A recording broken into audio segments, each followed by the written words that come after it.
(2019) Jaguar I-Pace First Drive Review. The future is now. Jaguar's new all-electric I-Pace may be one of the brand's most significant breakthroughs. This is not just because the handsomely muscular all-wheel drive crossover can travel 240 miles on a single charge to its 90 kWh battery, or because it will cost a competitive $69,500 before federal and state incentives, or that it can accelerate from 0-60 in 4.5 seconds, about as quickly as Jaguar's V8 F-Type sports car. It is not even because it may be the first vehicle to feature a small froot, front boot, which is a hideous British English term for the area known by the equally unappealing American neologism frunk. The I-Pace ranks high in the Jag insurrective pantheon because it is the first truly competitive all-electric vehicle from a major luxury manufacturer to hit the entirety of the American market since Tesla jump-started the contemporary, fancy, battery-powered vehicle campaign back in 2008. Sure, Mercedes, Porsche, Audi, BMW, and others have promised these vehicles, but as far as we know, they don't exist, and we haven't driven them. The best news about the big electric cat is that it's actually enjoyable on the road.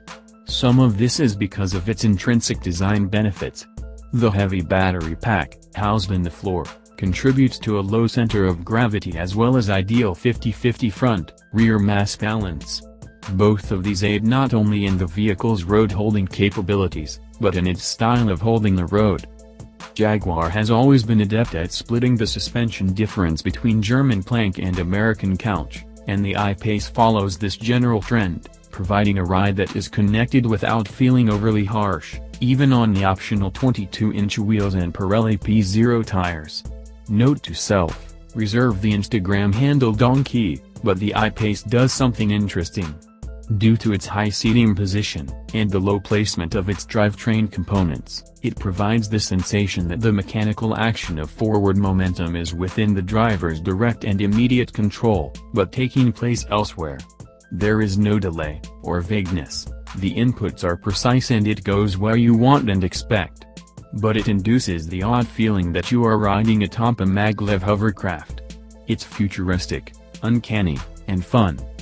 This slightly eldritch quality is enhanced by the vehicle's active sound design, an ersatz soundtrack resembling the vague and distant thrum of an entire summer camp playing with Hot Wheels cars, that emanates from the I-Pace's stereo. It's not exactly present under ordinary circumstances, though it's not exactly not present. But it truly kicks in under hard acceleration, and continues its portamento for as long as you keep the throttle nailed, which can be a long time in a car with only one gear. You can turn it off, but it takes about a dozen actions on the upper touchscreen of the I-Pace's dual LCD flight deck. This is intriguingly disconcerting on the track. Yes, we drove the I-Pace on the track, though this may not be the most unnerving thing about hustling a very quick, 5,000-pound SUV around a technically sophisticated European race circuit. Imagine a full-grown rhinoceros that had been trained, since birth, to wakeboard. It defies logic, and it does not seem to display joy in its circumstance, but it performs admirably for its category. This raises the question of what category the I-Pace fits into. Because of its short front and rear overhangs, a design advantage born of the lack of engine and transmission, it hosts a large cabin on compact dimensions. It can climb very steep hills, and ford very shallow streams. Again, yes, we did that, so it's surprisingly, don't say shockingly, capable? Not normal for most crossovers.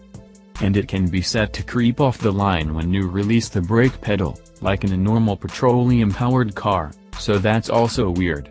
This last system is known by the moniker creep mode, though this term more aptly applies to the trucklet's integration with Amazon's omniscient Alexa. As an engineer giddily told us, Alexa can learn your behavior, and remind you to do things it detects you doing habitually, like stopping for an unhealthy snack or calling her side piece on your way home from work. This meddling interference in our personal life would detract from our time in the I-Pace's cabin, but, again, it can be turned off.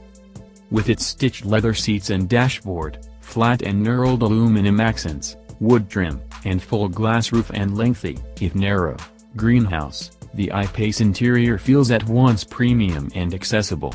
It doesn't reach Mercedes or even Porsche levels of detail and quality, but it also doesn't attempt to suggest that the cost-cutting parsimoniousness of cheap materials is a virtue, like Tesla. And there are surprising little storage bins throughout that offer delight and storage, including one under the center console. What would you put under there? Whatever it is, don't tell Alexa, that blabbermouth.